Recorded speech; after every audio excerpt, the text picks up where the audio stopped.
నమస్కారం NSR news కి స్వాగతం. ముందుగా హెడ్లైన్స్.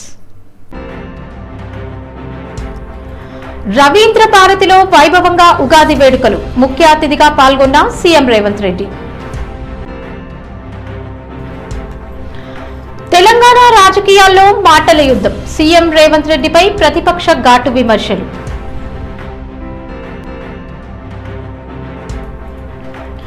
గద్దర్ అవార్డ్స్ కాదు, ఖద్దర్ అవార్డ్స్, తెలంగాణ కళాకారులకు అన్యాయం, పల్లా రాజేశ్వర్ రెడ్డి ఘాటు విమర్శలు. పోషణ్ అభియాన్ పథకంలో అవకతవకలపై బీఆర్ఎస్ నేత మన్నె క్రిషాంక్ ఆరోపణలు.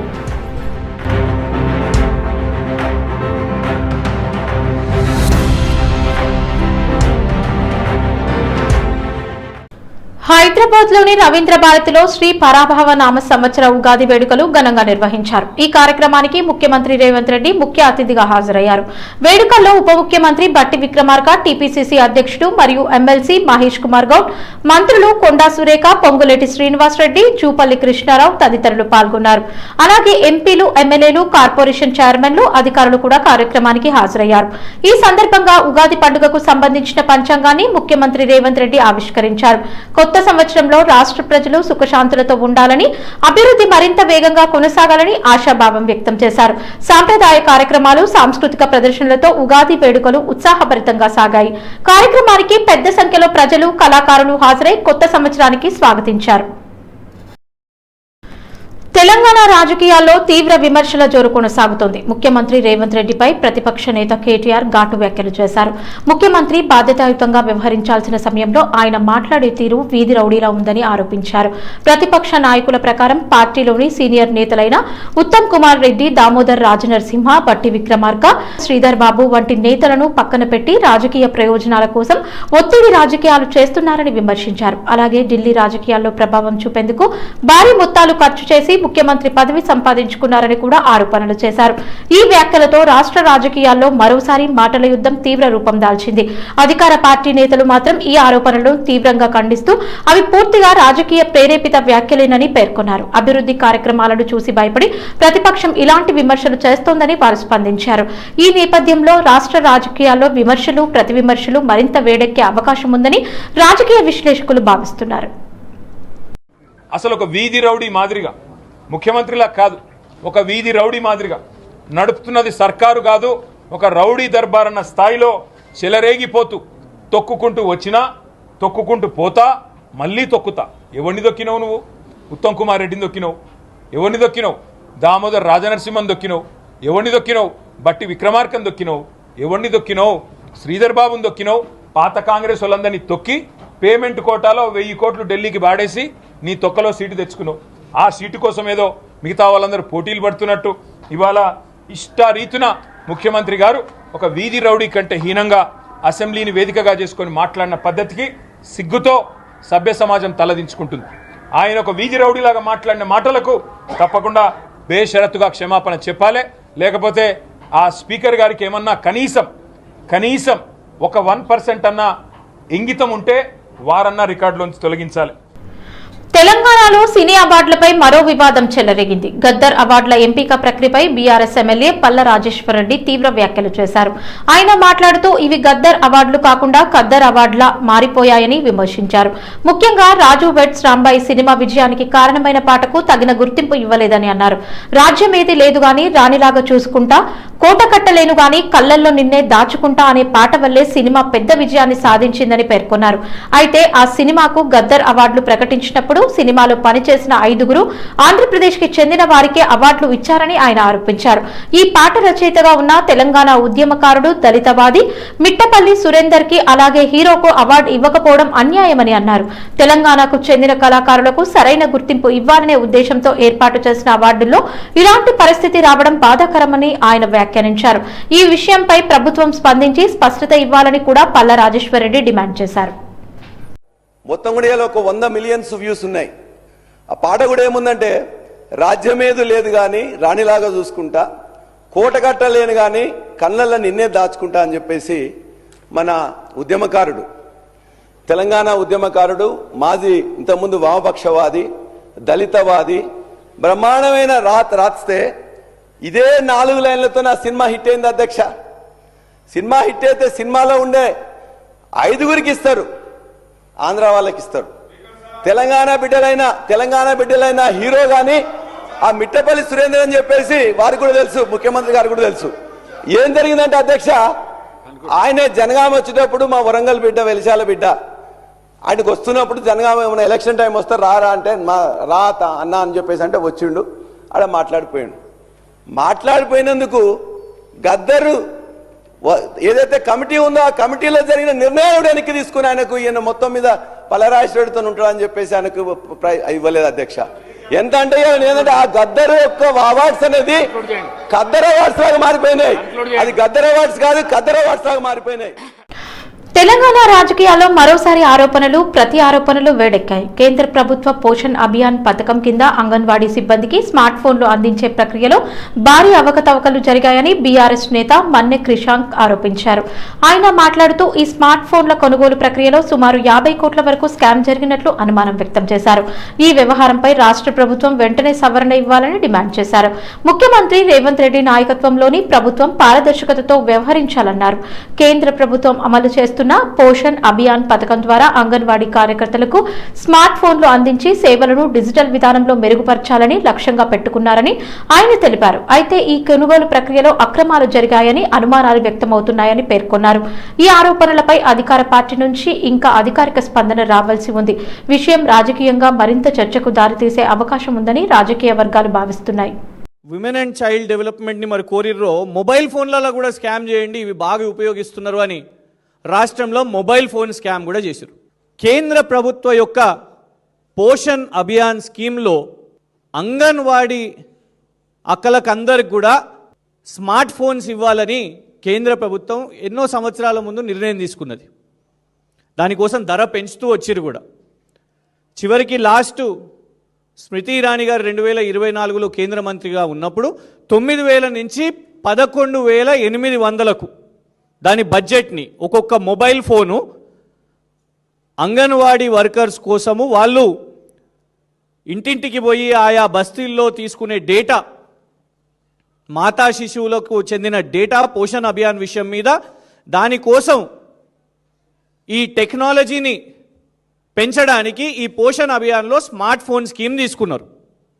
11,800 రూపాయలు ఒక్క డివైస్ కోసమని కేంద్ర ప్రభుత్వం నిర్ణయం తీసుకున్నది. ఇక రాష్ట్ర కాంగ్రెస్ ప్రభుత్వం పెద్ద చిన్న 1,000 కోట్లు భూములు, HILTP 1,50,000 కోట్ల మూసి, గాంధీ గారి విగ్రహానికి 5,000 కోట్లు, ఈ పెద్దవే కాదు, ఆఖరికి అంగన్వాడీ కార్మికులకు కూడా అందులో కూడా పైసలు వస్తే ఒక 20 కోట్లు సింపుల్గా జేబులు ఎట్లేసేసుకోవాలని ఒక స్కామ్ చేశారు.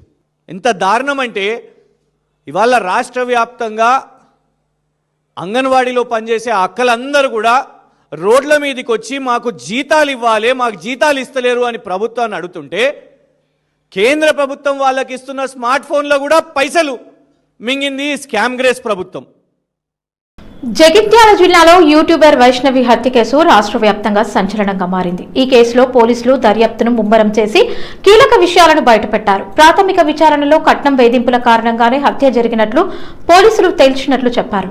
పోలీసుల ప్రకారం వైష్ణవిని ఆమె భర్త హరిబాబు హత్య చేసినట్లు ఆధారాలు లభించాయి. ఈ ఘటనలో భర్తతో పాటు అత్తమామలపై కూడా కేసులు నమోదు చేసినట్లు అధికారులు వెల్లడించారు. నిందితుడు హరిబాబును పోలీసులు అరెస్టు చేసి కోర్టులో హాజరుపరచగా అనంతరం రిమాండ్కి తరలించారు. సమాచారం ప్రకారం హరిబాబు సంవత్సరం క్రితమే వైష్ణవిని వివాహం చేసుకున్నాడు. ప్రస్తుతం వైష్ణవి 4 నెలల గర్భిణిగా ఉండటం ఈ ఘటనను మరింత విషాదకరంగా మార్చింది. ఈ ఘటనపై కుటుంబ సభ్యులు, స్థానికులు తీవ్ర ఆవేదన వ్యక్తం చేస్తున్నారు. ఈ కేసుకు సంబంధించిన పూర్తి వివరాలు వెలికి తీయడానికి పోలీసులు దర్యాప్తు కొనసాగిస్తున్నట్లు తెలిపారు. ఘటనపై నిజాలు బయటకు తీసుకువచ్చి బాధ్యులపై కఠిన చర్యలు తీసుకుంటామని అధికారులు పేర్కొన్నారు. కొరుట్ల మండలానికి సంబంధించి మాదాపూర్ విలేజ్ లో నైట్ అంటే 17 నిన్న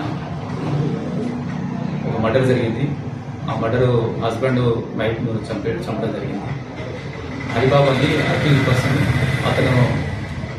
అతని భార్య వైష్ణవిని కత్తితో పొడిచి తర్వాత గొంతు నొక్కి ఆమెను చంపడం జరిగింది. అందులో భాగంగానే మళ్ళీ 17వ తారీఖు ఎర్లీ మార్నింగ్ అవర్స్ లో నిన్న అమ్మాయిని అదే విషయంలో గొడవపడి అమ్మాయిని కత్తితో కొట్టడం, తర్వాత గొంతులోకి చంపడం జరిగింది. దానికి సంబంధించి కేసు రిజిస్టర్ చేసి పోస్ట్ మార్టం చేసి నిన్న బాడీని పంపించడం జరిగింది. అదేవిధంగా ఒక టీం ఏర్పాటు చేసి అతన్ని అక్యూజ్ పర్సన్ కూడా దొరకబడడం జరిగింది.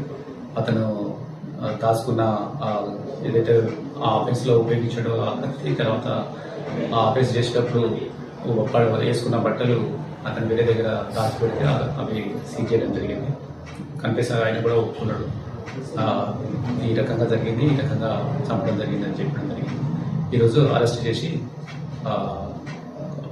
కోర్టుకు పంపిస్తున్నాడు రిమాండ్ చేసి. హుజరాబాద్ ఎమ్మెల్యే పాడి కౌశిక్ రెడ్డి అసెంబ్లీలో ప్రజా సమస్యలపై గట్టిగా స్పందించారు. ఇటీవల కురిసిన భారీ వర్షాలతో జమ్మికుంట, వీణవంక మండలాల్లో దాదాపు 1000 ఎకరాల్లో పంటలు దెబ్బతిన్నాయని పేర్కొంటూ రైతులకు తక్షణ నష్టపరిహారం ఇవ్వాలని ప్రభుత్వాన్ని డిమాండ్ చేశారు. వీణవంకలో 30 కోట్ల ఆర్బీ రోడ్ పనులు 3 సంవత్సరాలుగా పూర్తి కాలేదని, కోర్కల్ గ్రామం వద్ద నిలిచిపోయిన పనులను వెంటనే పూర్తి చేయాలని కోరారు. రాచపల్లి, నాగంపేట రోడ్ పునర్నిర్మాణం కూడా అత్యవసరమని తెలిపారు. అలాగే కలువల ప్రాజెక్టుకి 70 కోట్ల డిపిఆర్ సిద్ధమైందని గుర్తు చేసి ఆమోదం తెలపాలని డిమాండ్ చేశారు. ఇదే సమయంలో కరీంనగర్ పోలీస్ వ్యవస్థపై కూడా ఆయన ఆరోపణలు చేశారు. జిల్లా సిపి అధికార దుర్వినియోగం చేస్తున్నారని, ప్రభుత్వ వాహనం ప్రైవేటు వినియోగంలో ఉందని పేర్కొన్నారు. ఎలగందుల ఫైరింగ్ రేంజ్ ఘటనపై కూడా చర్యలు తీసుకోవాలని కోరారు. జిల్లా అధికారులు ప్రజాప్రతినిధుల ఫోన్లకు స్పందించడం లేదని సభ దృష్టికి తీసుకువచ్చిన ఆయన ఈ అంశాలపై ప్రభుత్వం వెంటనే చర్యలు తీసుకోవాలని స్పీకర్కి విజ్ఞప్తి చేశారు.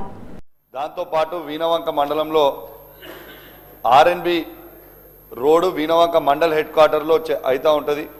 దాదాపు 3 years అవుతుంది. ఆ రోడ్ పని చేస్తలేరు సార్. ఆ 30 crores తోని కేసీఆర్ గారు అన్నాడు శాంక్షన్ చేసిండ్రు. ఆ రోడ్ని, ఆ బ్రిడ్జ్ని, ఆ వర్క్ సగం ఆపుతా ఉన్నారు. దయచేసి కొంచెం అది కూడా కంప్లీట్ చేయాలని విజ్ఞప్తి చేస్తున్నా సార్. దాంతోపాటు రాచపల్లి, నాగంపేట రోడ్డు కూడా ఆర్ఎన్బి రోడ్డు దయచేసి పూర్తిగా ఖరాబ్ అయిపోయింది సార్.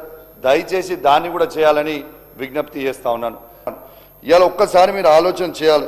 ఇలా కరీంనగర్ సిపి గారి వ్యవహారాలు ఇలా సభ దృష్టికి తీసుకురావాలని నేను విజ్ఞప్తి చేస్తా ఉన్నాను. ఇలా కరీంనగర్లో అలాట్ అయిన ఇన్నోవా కారు TS09 PA 4195 కరీంనగర్లో అలాట్ అయిన కారు దాన్ని హైదరాబాద్లో నడుపుకుంటూ ప్రైవేటు వ్యక్తులకి ఇలా కారు పెట్టి ఆ కారులో ఆ కానిస్టేబుల్ 2 అశోక్, అనిల్ అనే కానిస్టేబుల్ని అలాట్ చేసి ఇవాళ మీకు చూపిస్తా అధ్యక్ష.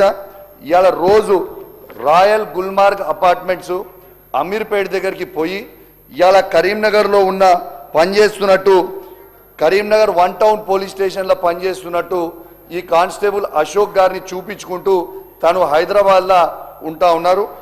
ఫైరింగ్ రేంజ్ పోలీస్ ఆఫీసర్లు ఫైరింగ్ చేసుకోవడానికి, ప్రాక్టీస్ ఫైరింగ్ చేసుకోవడానికి ఉంటుంది అధ్యక్ష. కానీ అక్కడ జల్సాలు చేసుకుంటూ సిపి గారి సతీమణి వారితో పాటు వారి 5 మిత్రులు ఫైరింగ్ చేస్తూ ఉన్నారు. నేను ఎవిడెన్స్తో చెప్తున్నా, శ్రీధరన్న ఉట్టికి చెప్తలేను. ఆడ ఫైరింగ్ చేసిన తర్వాత మీరు ఇది చూడొచ్చు. ఆ ఫైరింగ్ బుల్లెట్స్ చేసిన తర్వాత దీంట్లో ఈ ముసలమ్మ, ఈ పేపర్లో కూడా వచ్చింది, నేను ఉట్టికి చెప్పేది చెప్తలేను. ఇది పేపర్లో అమృతమ్మ అనే ముసలమ్మకి బుల్లెట్ కూడా తగిలింది. ఈ బుల్లెట్ తగిలితే దీనికి కవరింగ్ కోసం ఈ బుల్లెట్లు జరిగి 5 ఫైరింగ్ రేంజ్లో ఫైరింగ్ ప్రైవేట్ వ్యక్తులతోని ఫైరింగ్ చేసిన తర్వాత ఖచ్చితంగా ఇది AK-47 తోని 10 రౌండ్లు, SLR తోని 10 రౌండ్లు, పిస్టల్ తోని 10 రౌండ్లు, 6 కలిసి మొత్తం 180 రౌండ్లు ఫైరింగ్ చేయడం జరిగింది అధ్యక్ష. మరి నేను దాన్ని నిన్న అసెంబ్లీలో మీడియా పాయింట్లో కూడా చెప్పడం జరిగింది. ఆ మీడియా పాయింట్లో చెప్పిన తర్వాత నిన్న గౌల్ సలాం గారు, IPS ఆఫీసర్ గారు, వారు నిన్న ఏం చేసిండు, నేను ఆ రోజు 4 రోజులు లీవ్ ఉన్నా అని లెటర్ IG దగ్గర నుంచి ముందే రాపించి పెట్టుకున్నాడు. మరి ఫైరింగ్ అయినప్పుడు దాన్ని 4 రోజులకి ఇట్లా లీవ్ పెట్టుకుంటే అధ్యక్ష మీరు లొకేషన్ అనేది తీయండి. ఆ లొకేషన్ అక్కడ ఉందా లేదా అనేది చూడాలి అధ్యక్ష. భద్రాచలం ప్రసిద్ధ పుణ్యక్షేత్రమైన భద్రాచలం శ్రీ సీతారామచంద్ర స్వామి ఆలయంలో జరగనున్న శ్రీరామనవమి తిరు కళ్యాణ బ్రహ్మోత్సవాలకు సంబంధించిన ఆహ్వాన పత్రికను మంత్రి కొండ సురేఖ గురువారం అధికారికంగా అందజేశారు. ఇతర ప్రజాప్రతినిధులు, అధికారుల సమక్షంలో ఈ కార్యక్రమం జరిగింది. ఈ సందర్భంగా మంత్రి కొండ సురేఖ మాట్లాడుతూ మార్చి 19 నుండి ఏప్రిల్ 2 వరకు దేవస్థానంలో వైభవంగా శ్రీరామనవమి తిరు కళ్యాణ బ్రహ్మోత్సవాలు నిర్వహించనున్నట్లు తెలిపారు. ముఖ్యంగా మార్చి 27న జరిగే శ్రీ సీతారాముల తిరు కళ్యాణ మహోత్సవం రాష్ట్ర వ్యాప్తంగా భక్తులను ఆకర్షించే ప్రధాన ఘట్టంగా నిలుస్తోందని పేర్కొన్నారు. అదే రోజున జరిగే మహోత్సవానికి తెలంగాణ ముఖ్యమంత్రి రేవంత్ రెడ్డి సాదరంగా ఆహ్వానించినట్లు తెలిపారు. ఈ ఆహ్వాన కార్యక్రమంలో మంత్రి తుమ్మల నాగేశ్వరరావు, ఎంపీ వేం నరేందర్ రెడ్డి, ఎమ్మెల్యే తెల్లం వెంకట్రావు తదితరులు పాల్గొన్నారు. శ్రీరామనవమి బ్రహ్మోత్సవాల సందర్భంగా భద్రాచలం దేవస్థానంలో ప్రత్యేక పూజలు, వేద పారాయణాలు, ఊరేగింపులు, ఆధ్యాత్మిక కార్యక్రమాలు ఘనంగా నిర్వహించేందుకు ఏర్పాట్లు చేస్తున్నట్లు అధికారులు తెలిపారు. ప్రతి సంవత్సరం లాగే ఈ ఏడాది కూడా భారీ సంఖ్యలో భక్తులు పాల్గొనే అవకాశం ఉందని పేర్కొన్నారు. ఈ బ్రహ్మోత్సవాలలో భక్తులందరూ పెద్ద సంఖ్యలో పాల్గొని స్వామివారి కృపా కటాక్షాలకు పాత్రలు కావాలని మంత్రి కొండ సురేఖ ఆకాంక్షించారు. హైదరాబాద్ లోని తెలంగాణ భవన్ లో శ్రీ పరాభవ నామ సంవత్సర ఉగాది వేడుకలు ఘనంగా నిర్వహించారు. ఈ కార్యక్రమంలో బీఆర్ఎస్ వర్కింగ్ ప్రెసిడెంట్ కేటీఆర్ ముఖ్య అతిథిగా పాల్గొన్నారు. వేడుకల్లో ఎంపీలు, ఎమ్మెల్యేలు, ఎమ్మెల్సీలు, పార్టీ ముఖ్య నాయకులు మరియు కార్యకర్తలు పెద్ద సంఖ్యలో హాజరయ్యారు. సాంప్రదాయ పద్ధతుల్లో ఉగాది పండుగను జరుపుకుంటూ కొత్త సంవత్సరాన్ని స్వాగతించారు. ఈ సందర్భంగా నాయకులు ప్రజలకు ఉగాది శుభాకాంక్షలు తెలియజేస్తూ రాష్ట్ర ప్రజలు సుఖ సంతోషాలతో ఉండాలని ఆకాంక్షించారు. పార్టీ కార్యకర్తలు ఉత్సాహంగా పాల్గొనడంతో కార్యక్రమం ఆధ్యాత్మిక వాతావరణంలో జరిగింది. తెలుగు నూతన సంవత్సరం ఉగాది సందర్భంగా ఆంధ్రప్రదేశ్ ముఖ్యమంత్రి చంద్రబాబు నాయుడు మానవత్వాన్ని చాటుకున్నారు.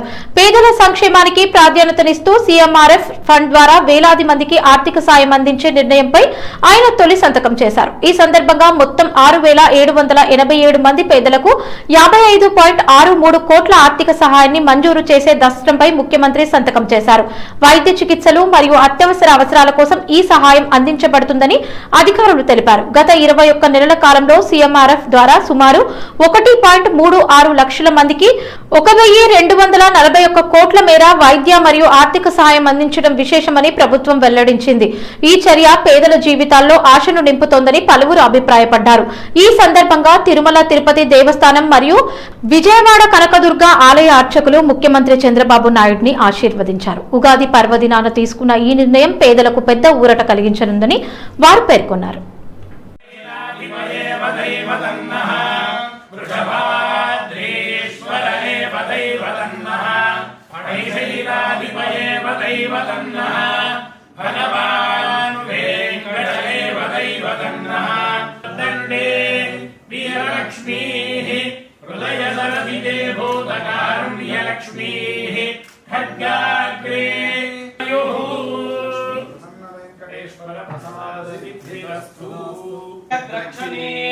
कल्याणी सकलेश्वरी सरसिजा भाग्यानुसंधायिनी शोभांगी विमलेश्वरी विमलने नारायणी श्री सती पायान्न भगवान पुराण पुरुष. తెలంగాణ రాజకీయాల్లో మరోసారి వివాదం చెలరేగింది. ముఖ్యమంత్రి రేవంత్ రెడ్డి చేసిన వ్యాఖ్యలపై భట్రాజు కులానికి చెందిన ప్రతినిధులు తీవ్ర ఆగ్రహం వ్యక్తం చేస్తున్నారు. తమ కులంపై అనుచిత వ్యాఖ్యలు చేశారని ఆరోపిస్తూ సీఎం వ్యాఖ్యలను వెంటనే వెనక్కి తీసుకోవాలని వారు డిమాండ్ చేస్తున్నారు. బీసీ కులాలు మరియు వారి సాంప్రదాయ వృత్తులను గౌరవించడం ప్రతి ఒక్కరి బాధ్యత అని అన్నారు. సమాజంలో ప్రతి వర్గాన్ని గౌరవించేలా ప్రజాప్రతినిధులు మాట్లాడాలని సూచించారు. ముఖ్యంగా ముఖ్యమంత్రి స్థాయిలో ఉన్న వ్యక్తి ఇలాంటి వ్యాఖ్యలు చేయడం బాధాకరమని పేర్కొంటూ వెంటనే క్షమాపణ చెప్పి వ్యాఖ్యలను ఉపసంహరించుకోవాలని ఆయన కోరారు. ఈ అంశంపై భట్రాజు సంఘం నాయకులు రాష్ట్ర వ్యాప్తంగా నిరసనలు వ్యక్తం చేసే అవకాశం ఉందని తెలిపారు. ఇక ఈ వివాదంపై అధికార పార్టీ నుంచి ఇంకా పూర్తి స్థాయి స్పందన రావాల్సి ఉంది. అయితే సీఎం వ్యాఖ్యలపై రాష్ట్ర రాజకీయాల్లో చర్చ మొదలైందని రాజకీయ వర్గాలు పేర్కొంటున్నాయి. పైసలు ఇచ్చి కొట్టించుకుంటారు కదా, ఏంది లైకులా క్యాష్ డౌన్ వారి గారు పెట్టంగానే లైక్ కొడితే 10 రూపాయలంట, కామెంట్ చేస్తే 100 రూపాయలంట, పొగుడితే 1000 రూపాయలంట. ఇది నగదు నజరానా పథకం పెడితే ఏమొస్తుంది అధ్యక్ష? వెనకటికి రాజుల దగ్గర ఉండేటోళ్ళు భట్రాజులు అని పొగిడేటోళ్ళు రాజా ఓహో రాజా ఆహా అని. Doctor A Rajendra Prasad Bharathi charitable trust Warangal Ramannapeta వారు పరాభవ నామ ఉగాది పర్వదినాన్ని పురస్కరించుకుని వివిధ రంగాలలో నిష్ణాతులకు సన్మానం చేశారు. సీనియర్ జర్నలిస్ట్ ఉప్పల రామచందర్ వర్మ విద్యా సాంస్కృతిక రంగంలో రాష్ట్ర తెలంగాణ ఉత్తమ అవార్డు గ్రహీత మరియు ప్రముఖ వ్యాఖ్యాత గాయకులు టి శ్రీధరాచార్యులు మరియు ప్రముఖ జ్యోతిష్యులు వాస్తు జ్యోతిష్యం మరియు పురోహితులైన బ్రహ్మశ్రీ పాషికంటి వాసుదేవ్ శాస్త్రిలను శాలువా మరియు బొకేలతో సన్మానించడం జరిగింది. Managing trust doctor A Rajendra Prasad మాట్లాడుతూ తెలుగు నూతన సంవత్సరంలో వివిధ రంగాలలో వారికి సన్మానం చేయాలని సదుద్దేశంతో ఈ కార్యక్రమం నిర్వహించడం జరిగిందని తెలిపారు. ఈ కార్యక్రమంలో managing trust doctor A Rajendra Prasad తో పాటు ఆర్గనైజర్ శ్రవణ్, సభ్యులు తాటిపల్లి ప్రకాష్, గోపాల్ రెడ్డి, విజయశంకర్ తదితరులు పాల్గొన్నారు. వరంగల్ రామనగర్లోని doctor A Rajendra Prasad party charitable trust ఆధ్వర్యంలో ఈరోజు ఉగాది పర్వదినాన్ని పురస్కరించుకొని ముగ్గురు నిశ్చేతులైన, ఒకరు జర్నలిజంలో నిశ్చేతులైన వారు, అలాగే ఒకరేమో విద్య మరియు సాంస్కృతిక రంగంలో నిశ్చేతులైన వారు, అలాగే ఒకరు వాస్తు జ్యోతిష్యం పౌరత్యంలో నిశ్చేతులైన వృత్తి లోపల నీతిగా, న్యాయంగా, మనస్ఫూర్తిగా వాళ్ళ మనసుకు మేము చేసే కార్యక్రమం ఏ విద్య లోపల మేము చేయడం అనేది చాలా మా మనసు అర్థమైనట్టుగా చేస్తున్నామని వారిని ఎప్పటికీ నేను ప్రేమిస్తున్నాను. ఈ సందర్భంగా నాకు ఉగాది పర్వదినాన్ని పురస్కరించుకొని వారికి మేము చిరుకానుకగా సన్మానించడానికి మాకు అవకాశం ఇచ్చిన సందర్భంగా వారికి నమస్సుమంజలు తెలియజేస్తున్నాను. వీరు ఇంకా వీరి వృత్తుల్లో ఎంతో అభివృద్ధిలోకి వచ్చి సమాజానికి తోడ్పాటుగా, తర్వాత సమాజానికి స్ఫూర్తిగా ఉండాలని మనస్ఫూర్తిగా కోరుకుంటున్నాను. తెలంగాణ రాజకీయాల్లో మాటల యుద్ధం మరింత ముదురుతోంది. ముఖ్యమంత్రి రేవంత్ రెడ్డి చేసిన తాజా వ్యాఖ్యలు రాజకీయ వర్గాల్లో చర్చకు దారితీశాయి. ఓ సభలో మాట్లాడిన ఆయన ప్రతిపక్ష నేతలైన కేటీఆర్ మరియు హరీష్ రావుపై ఘాటు వ్యాఖ్యలు చేశారు. రాజకీయంగా ఎన్నో సవాళ్లను ఎదుర్కొంటూ ఈ స్థాయికి వచ్చానని, తనను ఎవరూ తేలికగా తీసుకోలేరని అన్నారు. రాబోయే ఎన్నికల గురించి ప్రస్తావిస్తూ 2029లో కూడా ప్రజల మద్దతుతో విజయం సాధిస్తామని ధీమా వ్యక్తం చేశారు. ప్రతిపక్ష నేతలు కలిసి వచ్చినా తనను రాజకీయంగా ఎదుర్కోలేరని సవాల్ విసిరినట్లు పేర్కొన్నారు. ఈ వ్యాఖ్యలతో రాష్ట్ర రాజకీయాల్లో మరోసారి ఉద్రిక్తత నెలకొంది. అధికార పార్టీ, ప్రతిపక్ష నేతల మధ్య మాటల యుద్ధం మరింత వేడెక్కే అవకాశం ఉందని రాజకీయ విశ్లేషకులు అభిప్రాయపడుతున్నారు. నేను సొంతంగా జడ్పీటీసీ గెలిచిన, నేను సొంతంగా ఎమ్మెల్సీ గెలిచిన అధ్యక్ష, ఆ తర్వాతనే రాజకీయ పార్టీలకు వచ్చిన నేను స్వశక్తి పాలమూరు బిడ్డను. తట్ట పని, పార పని, మట్టి పని చేసి ప్రజల నుంచి ఎన్నిక వచ్చినని నాకు నీకు పోలికే ఉంది, పొంతనే ఉంది. నా కాలి గోటి కూడా సరిపోరు. మీరు మీ జీవిత కాలం ఊడిగం చేసిన పనికిరారు. వార్తలు ముగించే ముందు హెడ్లైన్స్ మరోసారి. రవీంద్ర భారతిలో వైభవంగా ఉగాది వేడుకలు, ముఖ్య అతిథిగా పాల్గొన్న సీఎం రేవంత్ రెడ్డి. తెలంగాణ రాజకీయాల్లో మాటల యుద్ధం, సీఎం రేవంత్ రెడ్డిపై ప్రతిపక్ష ఘాటు విమర్శలు.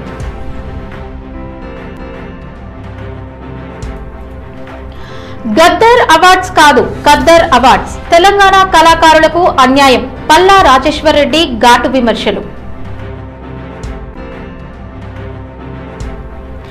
పోషణ్ అభియాన్ పథకంలో అవకతవకలపై బీఆర్ఎస్ నేత మన్నె క్రిషాంక్ ఆరోపణలు. ఈ వార్తలు ఇంతటితో సమాప్తం. నమస్కారం.